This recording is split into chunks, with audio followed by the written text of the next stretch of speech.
Kasih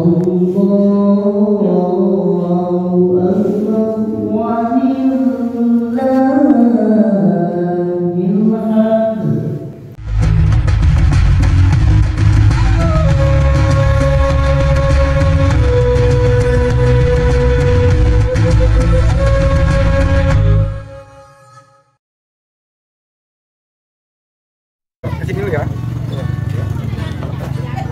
Bayar yang soleh ya. Ya, nih sini ya. Ini ya, sayangnya jangan nakal ya. Kayak pandai ya, satu lagi abangnya. Ya, pandai ya, jadian yang soleh, jangan nakal ya, gitu ya. Terus, satu lagi sayang. Gitu ya, salam Pak Kades, jangan nakal ya. Gitu, jangan nakal.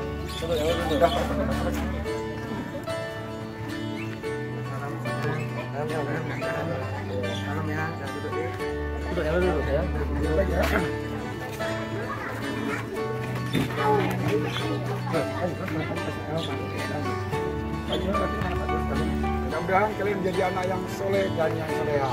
Ya, ingat bantu orang tua. Jangan main HP aja.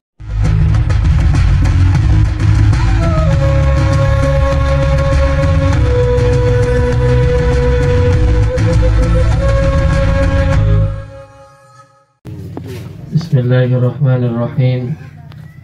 Assalamualaikum warahmatullahi wabarakatuh.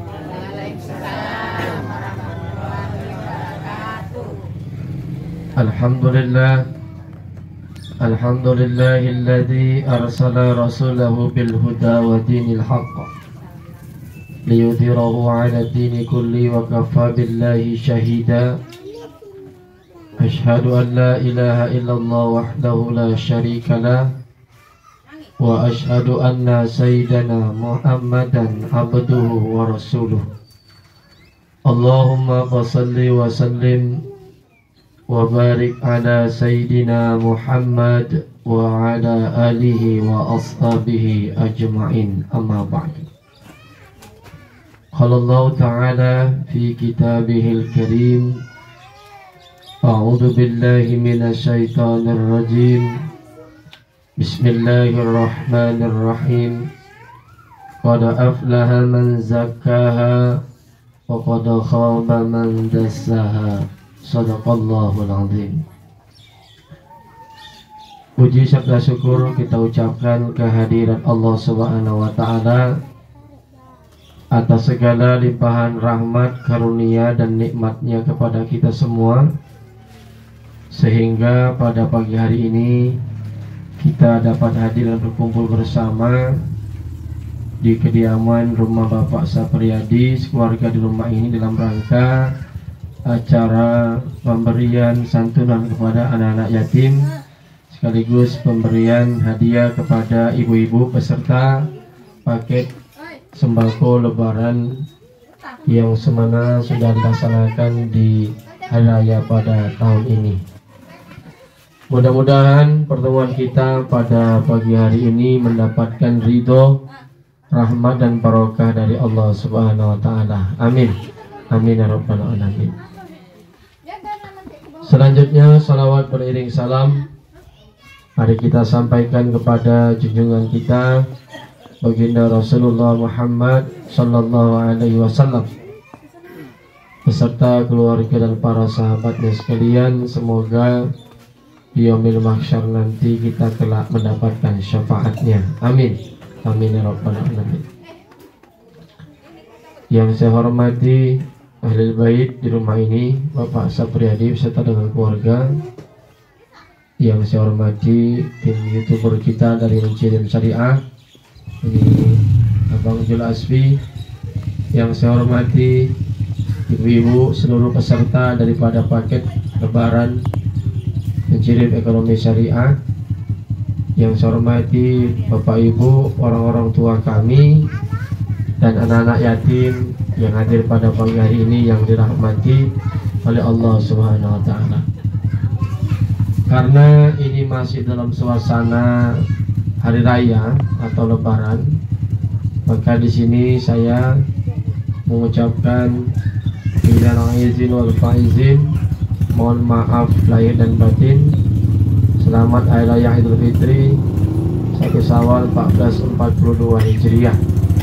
Semoga kiranya seluruh amal ibadah yang kita laksanakan di bulan Ramadan kemarin kesemuanya dikabulkan dan diterima oleh Allah Subhanahu wa taala. Amin.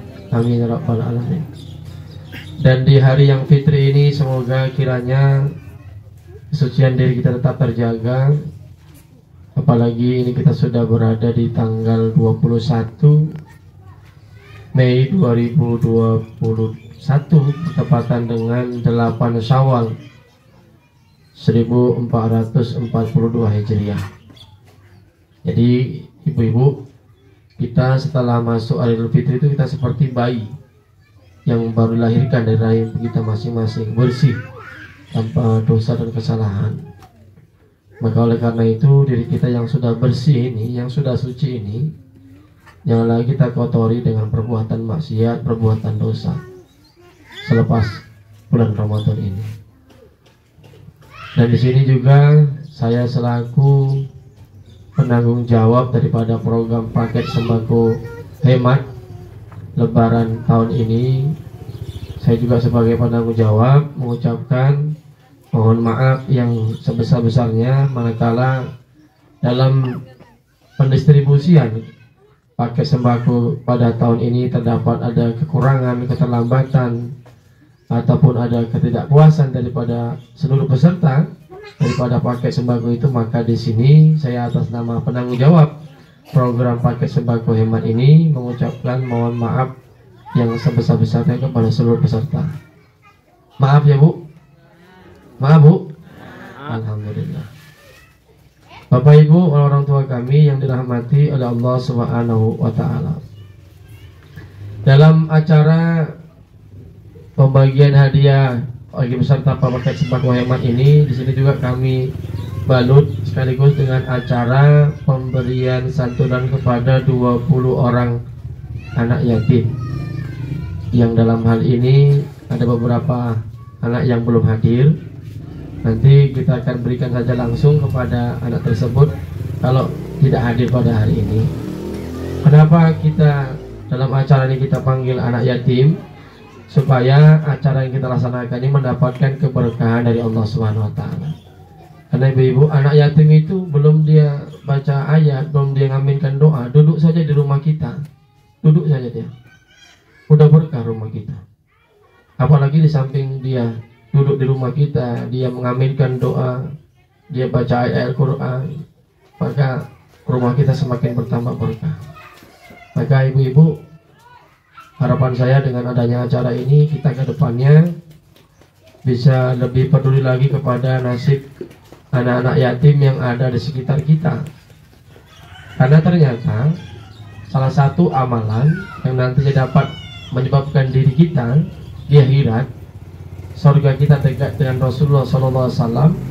Salah satu amalan itu adalah kita memberikan santunan kepada anak-anak yatim. Sampai Nabi mengacungkan jarinya.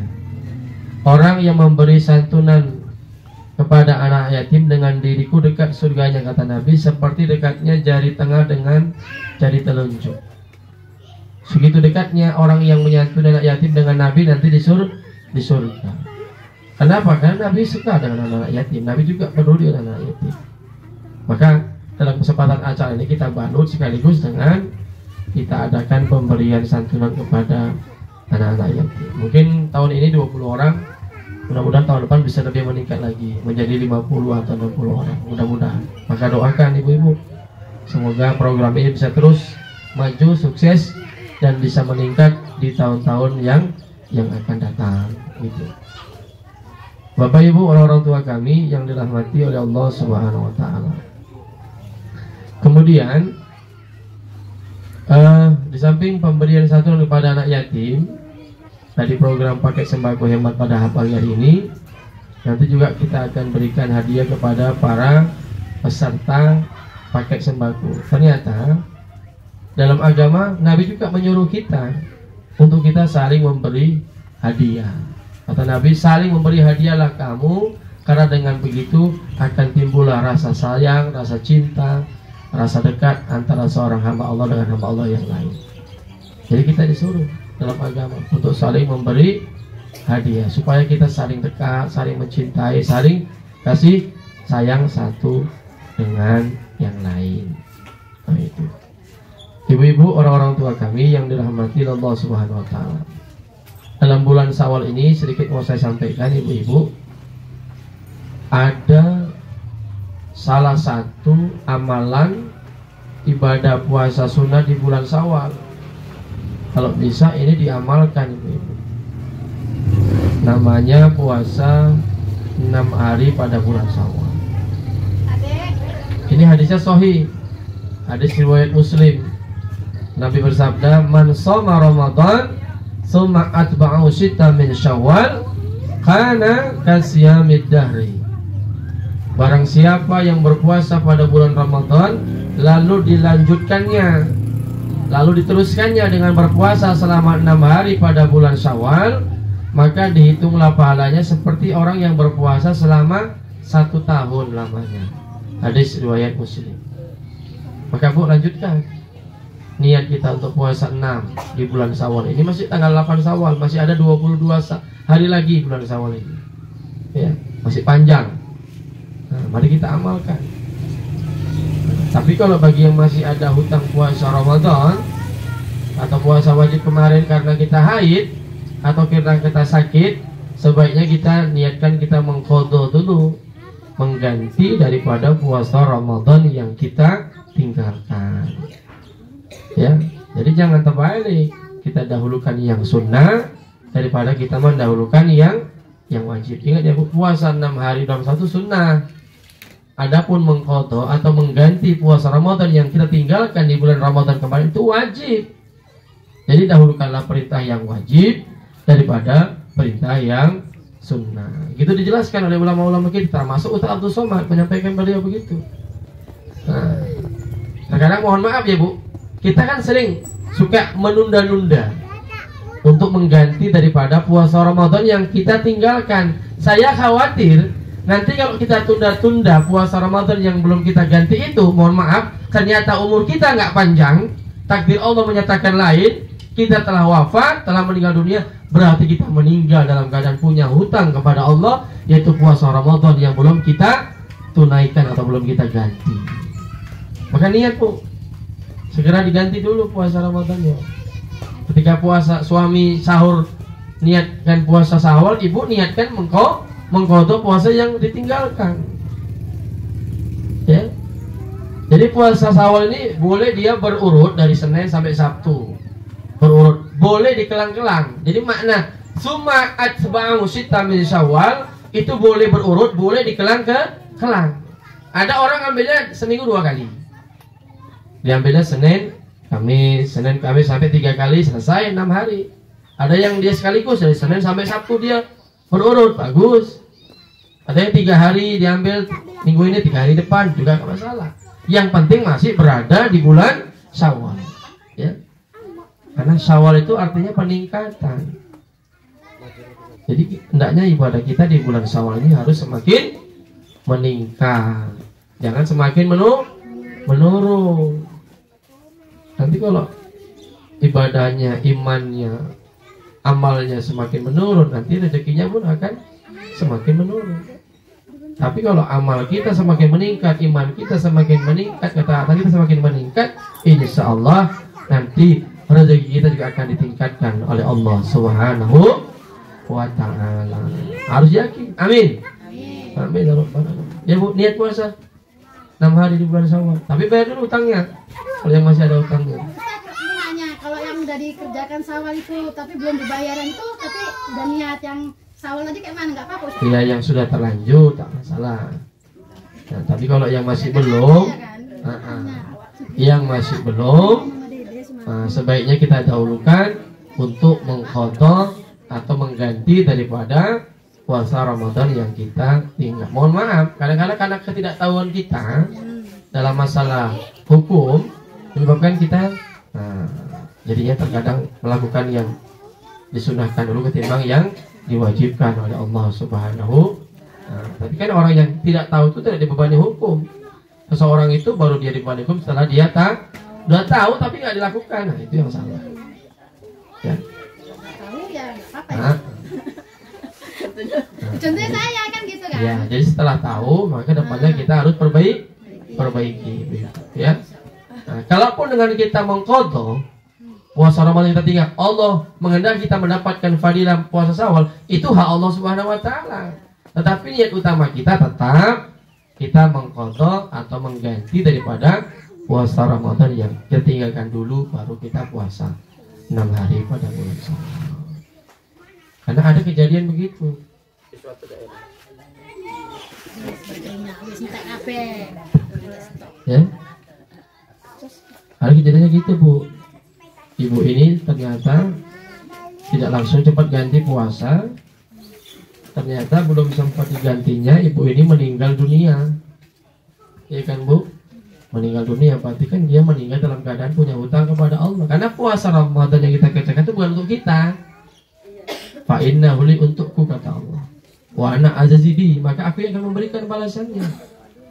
Jadi bolehkah puasa orang tua yang sudah meninggal dunia itu digantikan oleh ahli warisnya? Boleh. Ya kalau orang tua kita sempat berpesan sebelum dia meninggal, dulu mama ada hutang puasa, tolong nanti diganti. Ternyata boleh, dalam hukum boleh. Seorang ahli waris boleh menggantikan daripada puasa yang ditinggalkan oleh orang tuanya. Ya kalau dia sempat berpesan. Kalau belum sempat ngomong dia sudah keburu. Nah, di sini kita tidak bolehnya menunda-nunda untuk mengganti dari puasa Ramadan yang kita tinggal. Kenapa? Karena sekarang kan banyak orang mati mendadak. Betul nggak? Loh, saya sudah hitung di Mencirim ini, Bu Sunggal dan Kalimbaru, selama Ramadan dan hari raya seminggu ini sudah 45 orang meninggal, Bu. Ada yang umur 18, ada yang 46, ada yang 57, ada yang 85. Ya. Dan rata-rata banyak yang mendadak daripada yang sakit. Nah, di sini kita harus berhati-hati. Ternyata kita nggak tahu kapan ajal datang menjemputnya nyawa kita. Kalau bisa, Bu, nanti ajal datang menjemput nyawa kita, kita sudah nggak punya lagi hutang, baik kepada Allah maupun kepada sesama manusia. Karena salah satu Nabi pernah nggak mau nyolatkan jenazah itu, yang jenazahnya ada hutangnya. Nabi nggak mau nyolatkan. Setelah sahabat ada yang menjamin, ya. Nah, setelah sahabat menjamin, ya Rasulullah, aku yang menjamin hutang orang jenazah ini, baru Nabi mau nyolatkan. Saking begitu beratnya orang yang punya hutang itu, ya, Bu, ya. Nah, nanti kalau kita punya hutang sama orang belum dibayar, kita mencari-cari di akhirat. Orang yang di mana sekian banyak 6 miliar manusia itu kita cari, ya, Bu. Ataupun boleh begini, kalau misalnya kita punya hutang, ternyata belum sempat kita bayar, orang yang bersangkutan sudah meninggal dunia. Kayak mana caranya? Ya, boleh dalam agama juga kita infakkan untuk masjid atau pesantren, tetapi di atas namakan almarhum, almarhumah daripada orang yang sudah meninggal dunia itu. Kalau masih ada ahli warisnya dikasihkan sama ini, kita nggak ketahui di mana ahli warisnya, di rumahnya pun kita nggak tahu di mana. Sementara belum kita bayar, dia sudah meninggal dunia. Kita yang punya utang sama yang meninggal itu. Nah, jadi caranya kayak mana? Kalau kita nggak tahu di mana alamatnya keluarganya, salah satu caranya ada begitu. Kita sedekahkan, kita infakkan senominal hutang kita kepada almarhum yang meninggal itu, tetapi diniatkan pahalanya untuk almarhum, almarhumah daripada orang yang sudah meninggal dunia itu. Insya Allah itu akan disampaikan oleh Allah Subhanahu wa taala. Nah, itu. Ibu-ibu yang dirahmati Allah Subhanahu wa taala, ya. Nah, jadi itu yang bisa diamalkan di bulan Syawal ini, Ibu, sebagai bekal dalam tausiah singkat pada hari ini, ya. Habis betul nih materi. Ya. Mudah-mudahan dari tausiah singkat ini dapat bermanfaat bagi kita dan nantinya dapat kita amalkan dalam kehidupan kita sehari-hari, insyaallah. Mudah-mudahan bermanfaat. Demikian saya sampaikan. Usikum wa nafsi bitaqwallah. Wassalamualaikum warahmatullahi wabarakatuh. Lihat warna merah nih, tekan tombol subscribe.